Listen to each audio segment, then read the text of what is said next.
നിങ്ങൾക്ക് എപ്പോഴെങ്കിലും ഇങ്ങനെ സംഭവിച്ചിട്ടുണ്ടോ? അതായത് നിങ്ങൾക്ക് പെട്ടെന്ന് ഒരു ദിവസം പഠിക്കാൻ ഭയങ്കര മോട്ടിവേഷൻ വരുന്നു, ഏതെങ്കിലും യൂട്യൂബ് വീഡിയോ കണ്ടിട്ടോ അല്ലെങ്കിൽ സെൽഫ് മോട്ടിവേറ്റഡ് ആയിട്ടോ നിങ്ങൾക്ക് ഞാൻ പഠിക്കാൻ പോവാണ്, ഞാൻ ഇനിമേൽ നന്നായിട്ട് പഠിക്കും. അതിനുവേണ്ടി നിങ്ങൾ എന്ത് ചെയ്യുന്നു? പഠിക്കാനുള്ള തീരുമാനം മാത്രമല്ല, നിങ്ങളൊരു അടിപൊളി ടൈം ടേബിളൊക്കെ ഉണ്ടാക്കുന്നു. ഒന്നെങ്കിൽ ഒരു ആപ്പൊക്കെ ഡൗൺലോഡ് ചെയ്ത് ടൈം ടേബിൾ ഉണ്ടാക്കുന്നു, അല്ലെങ്കിൽ ഒരു നല്ല നോട്ട്ബുക്കിലെ ഫ്രഷ് പേജൊക്കെ എടുത്തിട്ട് കൃത്യമായിട്ട് നിങ്ങൾ ഓരോ ദിവസം എന്ത് ചെയ്യുന്ന ടൈം ടേബിളൊക്കെ ഉണ്ടാക്കുന്നു. ഇൻഫാക്ട് നിങ്ങൾ അത് ആക്ച്വലി എക്സിക്യൂട്ട് ചെയ്ത് തുടങ്ങുന്ന ഒരു വലിയൊരു ത്രില്ലാണ് അല്ലേ? ഒരു പുതിയ നമ്മുടെ സിസ്റ്റം ഒക്കെ ഉണ്ടാക്കിയിട്ട് അത് വെച്ച് പഠിച്ചു തുടങ്ങുമ്പോൾ ഒരു ത്രില്ലാണ്. പക്ഷേ ഇതിങ്ങനെ തുടങ്ങിക്കഴിഞ്ഞിട്ട് ഒരു 4-5 ദിവസം അല്ലെ 1-2 ആഴ്ച, ഡിപ്പെൻസ് ഓൺ ദ പേഴ്സൺ. പക്ഷെ അത് കഴിയുമ്പോഴത്തേക്കും നിങ്ങൾക്കത് ബോറടിക്കാൻ തുടങ്ങുന്നു. ആ സിസ്റ്റത്തിൽ വലിയൊരു എക്സൈറ്റ്മെൻറ്റ് നിങ്ങൾക്ക് തോന്നുന്നില്ല. മെല്ലെ മെല്ലെ നിങ്ങൾ എന്ത് ചെയ്യുന്നു? അതിൽ നിന്ന് ഇങ്ങനെ മാറി ആ ട്രാക്കിൽ നിന്ന് വിട്ട് പോകുന്നു. നിങ്ങൾ പഠനത്തിനുള്ള ഒരു മോട്ടിവേഷൻ ഇല്ല. അങ്ങനെ അവസാനം നിങ്ങൾ എന്ത് ചെയ്യുന്നു? ഈ സിസ്റ്റവും കാര്യങ്ങളും അല്ലെങ്കിൽ ടൈം ടേബിളും പരിപാടിയൊന്നും എനിക്ക് വർക്ക് ആവില്ല എന്ന് തീരുമാനിക്കുന്നു. നിങ്ങളൊരു ഉഴപ്പൻ മെൻറ്റാലിറ്റിയിലേക്ക് പോകുന്നു. അപ്പോൾ ഈ ഒരു സിറ്റുവേഷൻ നിങ്ങൾ എപ്പോഴെങ്കിലും ഫേസ് ചെയ്തിട്ടുണ്ടെങ്കിൽ ഒന്ന് യെസ് സാർ എന്ന് പറഞ്ഞ് കമൻറ്റ് ബോക്സിൽ കമൻറ്റ് ചെയ്യാം. മക്കളെ, നിങ്ങളിത് ഫേസ് ചെയ്തിട്ടുണ്ടോ എന്ന് എനിക്കറിയില്ല, പക്ഷെ ഞാനിത് നിരന്തരം ഫേസ് ചെയ്തിട്ടുണ്ടെന്ന് മാത്രമല്ല, നിരന്തരം ഫേസ് ചെയ്യുന്ന ഒരു കാര്യം കൂടിയാണ് എൻ്റെ വർക്കിൽ. അല്ലെ, നിങ്ങൾ പഠിപ്പിക്കുന്ന വർക്കിലോ അല്ലാത്ത വർക്കിലൊക്കെ ഞാനും ഫേസ് ചെയ്യുന്ന ഒരു കാര്യമാണ്. അപ്പോൾ ഇതിൻ്റെ ഒരു സൊല്യൂഷൻ എന്താണ്? അപ്പോൾ ഇവിടെ ആദ്യം നമുക്ക് പ്രശ്നം മനസ്സിലാക്കാം. പ്രശ്നം എന്താണെന്ന് വെച്ച് കഴിഞ്ഞാൽ, നമുക്ക് മോട്ടിവേഷൻ ഇല്ലാത്തല്ല പ്രശ്നം. ഇടയ്ക്കിടയ്ക്ക് മോട്ടിവേഷൻ ഇങ്ങനെ വരും. മോട്ടിവേഷൻ വരുമ്പോൾ നമ്മൾ എന്തെങ്കിലും പുതിയ ഒരു പ്ലാനൊക്കെ ഉണ്ടാക്കും, ഇങ്ങനെ പഠിക്കണം പ്ലാൻ ഉണ്ടാക്കും, ഇതൊക്കെ ഉണ്ടാക്കും, എല്ലാം ചെയ്യും. പക്ഷെ ആ പ്ലാന് നമുക്ക് കുറേ നാൾ അതിൽ സ്റ്റിക്ക് ഓൺ ചെയ്യാൻ പറ്റുന്നില്ല. കുറച്ച് കഴിയുമ്പോൾ നമുക്ക് മടുക്കും. ഇതാണ് പ്രശ്നം. ഇതിൻ്റെ സൊല്യൂഷൻ എന്താണ്? ഇതിൻ്റെ ഒരു സൊല്യൂഷൻ ഉണ്ടോ? മക്കളെ, ഇതിൻ്റെ സൊല്യൂഷൻ നിങ്ങൾ ചിലപ്പോൾ വിചാരിക്കുന്നുണ്ടോ, സാർ എൻ്റെ സിസ്റ്റം പോരാത്തതുകൊണ്ടാണ്, ഞാൻ ഉപയോഗിക്കുന്ന ടൈം ടേബിളിൻ്റെ സ്ട്രാറ്റജി അല്ലെങ്കിൽ ഞാൻ ഉപയോഗിക്കുന്ന ആപ്പിൻ്റെ ഇത് പോരാ, വേറെ എന്തെങ്കിലും അടിപൊളി സിസ്റ്റം ആരെങ്കിലും എനിക്ക് പറഞ്ഞു തരികയാണെങ്കിൽ അല്ലെങ്കിൽ ഞാൻ കണ്ടുപിടിക്കുകയാണെങ്കിൽ അതുപയോഗിച്ചാൽ എൻ്റെ എല്ലാ ജീവിതത്തിലെ പ്രശ്നം, പഠന റിലേറ്റഡ് ആയിട്ടുള്ള പ്രശ്നം സോൾവ് ചെയ്യപ്പെടും എന്നുള്ള ഒരു ചിന്ത നമുക്ക് വരും അല്ലേ? എനിക്കും അത് വന്നിട്ടുണ്ട്. ആൻസർ എന്താണെന്ന് വെച്ച് കഴിഞ്ഞാൽ, അങ്ങനെ ഒരു സിസ്റ്റം ഇല്ല. അതായത് ഒരു പെർഫെക്റ്റ് സിസ്റ്റം, എനിക്ക് വേണ്ടി ഉണ്ടാക്കിയൊരു പെർഫെക്റ്റ് സിസ്റ്റം അത് ഞാൻ ഇംപ്ലിമെൻറ്റ് ചെയ്താൽ എൻ്റെ എല്ലാ മോട്ടിവേഷൻ പ്രശ്നങ്ങളും എൻ്റെ പഠന റിലേറ്റഡ് ആയിട്ടുള്ള പ്രശ്നങ്ങളും എല്ലാം എനിക്ക് സോൾവ് ചെയ്യാൻ പറ്റും എന്നാണ് നിങ്ങൾ വിചാരിക്കുന്നതെങ്കിൽ, the sad news and happy news. എന്തുകൊണ്ട് ഹാപ്പി എന്ന് ഞാൻ പറഞ്ഞുതരാം. സാഡ് ന്യൂസ് എന്താണെന്ന് വെച്ച് കഴിഞ്ഞാൽ, അങ്ങനെ ഒരു സിസ്റ്റം നിങ്ങൾക്ക് കണ്ടെത്താൻ സാധിക്കില്ല. അങ്ങനെയാണ് പിന്നെ എന്താണ് സാർ സൊല്യൂഷൻ? അങ്ങനെ ഒരു പെർഫെക്റ്റ് സിസ്റ്റം ഇല്ലെങ്കിൽ ഞാൻ എങ്ങനെയാണ് മുന്നോട്ടുള്ള കാര്യങ്ങൾ പഠിക്കാനുള്ള കാര്യങ്ങൾ, ഇപ്പോൾ ഞാൻ സ്കൂളിൽ മാത്രമല്ല ഇനി കോളേജിലും അതിനുശേഷം ഒക്കെ എനിക്ക് കുറേ കാര്യങ്ങൾ ചെയ്യാനുണ്ട് ലൈഫിൽ. അപ്പോൾ അതൊക്കെ ഇങ്ങനെ ചെയ്യും. മക്കളെ, വളരെ സിമ്പിളായിട്ടുള്ള സൊല്യൂഷൻ ഞാൻ പറഞ്ഞുതരാം. ഇത് എൻ്റെ ലൈഫിൽ ഞാൻ ഉപയോഗിച്ച മാത്രമല്ല, പലരുടെയും ലൈഫിൽ, പ്രത്യേകിച്ച് ഏറ്റവും നന്നായിട്ട് അക്കാഡമിക്കലി ബെസ്റ്റ് ആയിട്ടുള്ള ആൾക്കാർ അല്ലെങ്കിൽ കുട്ടികളൊക്കെ ഉപയോഗിക്കുന്ന കണ്ടതാണ് ഞാൻ. അപ്പോൾ അവരുടെയും കൂടെ ഒരു എക്സ്പീരിയൻസ് എന്നാണ് ഞാൻ പറയാൻ പോകുന്നത്. അപ്പോൾ അത് ആരാണ് ഇത് ഉപയോഗിച്ചതെന്ന് ചോദിക്കുകയാണെങ്കിൽ മക്കളെ, 2 കൂട്ടം ആൾക്കാരിലാണ് ഞാൻ ഈ ഒരു സംഭവം വർക്ക് ചെയ്ത് കണ്ടത്. ഒന്ന്, നമ്മുടെ +1 +2 പഠിച്ച് നല്ല മാർക്ക്, ഫുൾ മാർക്കും അതുപോലെ 95% ഒക്കെ മുകളിൽ മാർക്ക് വാങ്ങിച്ച കുട്ടികൾ. അവരിൽ എല്ലാ കുട്ടികളിലും നല്ല, ചില കുട്ടികൾ മാത്രമല്ല. നിങ്ങൾക്കറിയാം, ഞാൻ IIM പഠിച്ചത്, IIM കോഴിക്കോടിലാണ് പഠിച്ചത്. അപ്പോൾ അവിടെ ഏറ്റവും ബെസ്റ്റ് അക്കാഡമിക്കലി ബെസ്റ്റ് ആയിട്ടുള്ള ആൾക്കാരോടെയാണ് ഞാൻ പഠിച്ചത്. അപ്പോൾ പല IITians ഉണ്ടായിരുന്നു, എയിംസിൽ നിന്ന് വന്ന ആൾക്കാരുണ്ടായിരുന്നു. അങ്ങനെ കുറേ അങ്ങനത്തെ ഒരു വലിയൊരു പഠിപ്പിസ്റ്റ് കൊഹോട്ടിലൂടെയാണ് ഞാൻ പഠിച്ചത്. അപ്പോൾ അവരെന്താണ് യൂസ് ചെയ്തതിൻ്റെ അടിസ്ഥാനത്തിലാണ് ഞാൻ പറയാൻ പോകുന്നത്. സംഭവം ഇത്രയേ ഉള്ളൂ. ഈ അടിപൊളിയായിട്ട് കൺസിസ്റ്റൻ്റ് ആയിട്ട് പഠന കാര്യങ്ങൾ മുന്നോട്ട് കൊണ്ടുപോകാൻ പറ്റുന്ന ആൾക്കാരിൽ ഫസ്റ്റ് കണ്ട ഫീച്ചർ എന്താണെന്ന് വെച്ച് കഴിഞ്ഞാൽ, അവർ എക്സ്ട്രീംലി ഡിസിപ്ലിൻഡോ അല്ലെ ഭയങ്കര ടൈമൊക്കെ ഇങ്ങനെ ഫുൾ കറക്റ്റ് പ്ലാൻ ചെയ്ത് ഹോംവർക്ക് അല്ല ടൈം ടേബിൾ പ്രകാരം 100% ഫോളോ ചെയ്യുന്ന ആൾക്കാരാണോ? അല്ല. ടൈം ടേബിൾ ഉണ്ടോ? ടൈം ടേബിൾ ഉണ്ട്, അങ്ങനെ ബേസിക് കാര്യങ്ങളുണ്ട്. പക്ഷെ അതിങ്ങനെ ഭയങ്കര അതിനെപ്പറ്റി മാത്രം ചിന്തിച്ചുകൊണ്ടിരിക്കുന്ന ആൾക്കാരാണോ? അങ്ങനെയല്ല, നിങ്ങൾ വിചാരിക്കുന്ന പോലത്തെ ആൾക്കാരല്ല. അപ്പോൾ പിന്നെ എന്താണ് സാർ അവരുടെ സൊല്യൂഷൻ?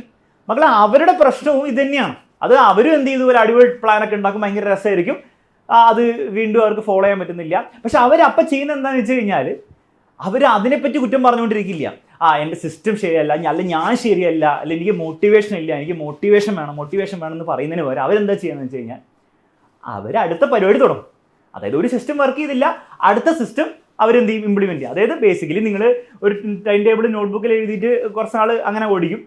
പക്ഷെ അത് പിന്നെ ബോറടിച്ച് തുടങ്ങി അതിൽ വർക്ക് ചെയ്യാൻ തുടങ്ങുമ്പോൾ നിങ്ങൾ വേറെ എന്തെങ്കിലും സിസ്റ്റം തുടങ്ങുക. നിങ്ങൾ എല്ലാ ആപ്പ് എടുത്തിട്ട് ആ ആപ്പിൽ എന്ത് ചെയ്യുക, നിങ്ങൾക്ക് ഉള്ള ചെക്ക് ലിസ്റ്റ് കാര്യങ്ങളൊക്കെ എന്ത് ചെയ്യുക, റെഡിയാക്കുക. അതേപോലെ തന്നെ അപ്പോൾ ഒരു എക്സൈറ്റ്മെൻറ്റും കൂടിയാവും അല്ലേ, ഒരു എക്സ്ട്രാ എക്സൈറ്റ്മെൻ്റ് ആണ് പുതിയ എന്തെങ്കിലും നമ്മൾ ചെയ്യുമ്പോൾ.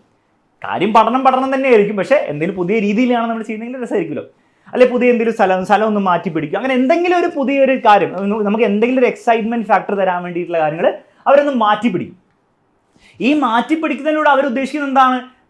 ഇത് ഇനി പുതിയ സ്ട്രാറ്റജിയാണ് ഇനി അങ്ങോട്ട് എൻ്റെ ജീവിതത്തിൽ വർക്ക് ചെയ്യാൻ പോകുന്നത്, അങ്ങനെയൊന്നും അവർ വിചാരിക്കുന്നില്ല. അവർക്ക് അപ്പോഴും അറിയാം ഇതും കുറച്ച് കഴിയുമ്പോൾ എടുക്കും, അപ്പോൾ വേറെ അടുത്ത പരിപാടി തുടങ്ങാം. അപ്പം ഇതിൽ സത്യം എന്താണെന്ന് വെച്ച് കഴിഞ്ഞാൽ there is no perfect strategy. നിങ്ങളുടെ ലൈഫിൽ എല്ലാ പ്രശ്നങ്ങളും എല്ലാ കാര്യങ്ങളും സെറ്റാക്കാൻ വേണ്ടിയുള്ള ഒരു പെർഫെക്റ്റ് ടൈം മാനേജ്മെൻറ്റ് സ്ട്രാറ്റജി ഉണ്ടോ എന്ന് വെച്ചാൽ ഇല്ല. അപ്പോൾ സോൾവ് ചെയ്യേണ്ടത് എങ്ങനെയാണ്? അത് ആദ്യം മനസ്സിലാക്കുക. അങ്ങനെ പെർഫെക്റ്റ് ആയിട്ടൊന്നും ഇല്ല. അപ്പോൾ അതിനെ തേടി അല്ല അതിനെ ചേസ് ചെയ്യേണ്ട ആവശ്യമില്ല. റാദർ നിങ്ങൾ ചെയ്യേണ്ടത് ഇത് ഓരോ സ്ട്രാറ്റജിയും ഓരോ പ്ലാനും നിങ്ങൾ ഉണ്ടാക്കും, നിങ്ങളത് മടുക്കും, അടുത്ത പ്ലാൻ ഉണ്ടാക്കാൻ മടുക്കും. ഇതൊരു എൻലെസ് സൈക്കിളാണ്.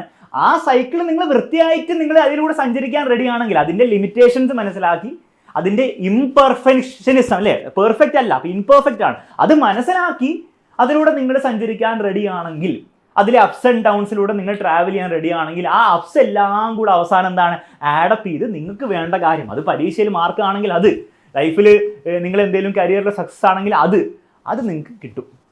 അതല്ലാതെ ഒരു കറക്റ്റ് ഒരു പ്ലാനിങ് കിട്ടിയ പിന്നെ വെച്ചടി കയറ്റമായിരിക്കും എൻ്റെ ജേണി എന്ന് നിങ്ങൾ വിചാരിച്ചാൽ അതൊരിക്കലും നടക്കാൻ പോകുന്നില്ല. ജേണി എങ്ങനെ തന്നെയായിരിക്കും. നിങ്ങൾ എന്ത് പ്ലാൻ ഉണ്ടെങ്കിലും നിങ്ങളുടെ ജേണി കുറച്ച് അപ്സ് ആൻഡ് ഡൗൺസ് ഇത് പഠനത്തിൻ്റെ കാര്യത്തിലും എല്ലാ കാര്യത്തിലും അപ്ലിക്കബിൾ ആണ്. പക്ഷെ മനസ്സിലാക്കേണ്ടത് മൊത്തം ഗ്രാഫ് മുകളിലേക്കായിരിക്കും എന്നുള്ള കാര്യം മനസ്സിലാക്കിയാൽ മതി. ഓക്കെ, അപ്പോൾ ഇവിടെ പ്രാക്ടിക്കലി പ്രശ്നം വരിക എന്താണ്? നിങ്ങളൊരു പ്ലാൻ ഇംപ്ലിമെന്റ് ചെയ്തു, പഠിച്ച് മടുക്കുന്നു, നിങ്ങൾ വിചാരിക്കുന്നു ഇത് വർക്ക് ചെയ്യില്ല, അല്ല എന്നെ കൊണ്ട് ഇത് പറ്റില്ല. അപ്പം നിങ്ങളിൽ പലരും ഗിവ് അപ്പ് ചെയ്യും. സ്മാർട്ടായിട്ടുള്ള ആൾക്കാർ എന്താ ചെയ്യുക?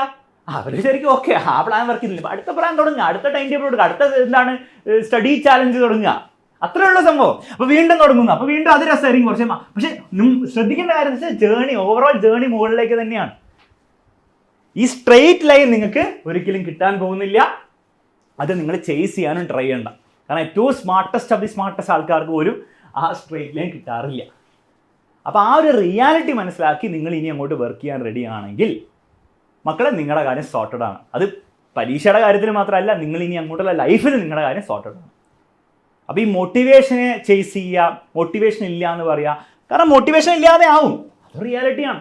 പുതിയ പ്ലാൻ ഉണ്ടാക്കി പരിപാടി തുടങ്ങും. അല്ലാണ്ട് മോട്ടിവേഷൻ എനിക്ക് വേണം എന്നാലേ ഞാൻ പഠിക്കുള്ളൂ എന്നത് നിങ്ങൾ വാശി പിടിച്ച് കഴിഞ്ഞാൽ നിങ്ങൾ ആലോചിച്ച് നോക്കി. നിങ്ങൾ ഇപ്പം ഇങ്ങനെ മോട്ടിവേഷനൊക്കെ ഞാൻ വീഡിയോ ഇട്ട് തരും, അല്ലെങ്കിൽ യൂട്യൂബിൽ നിങ്ങൾ വീഡിയോ കണ്ട് ചെയ്യും.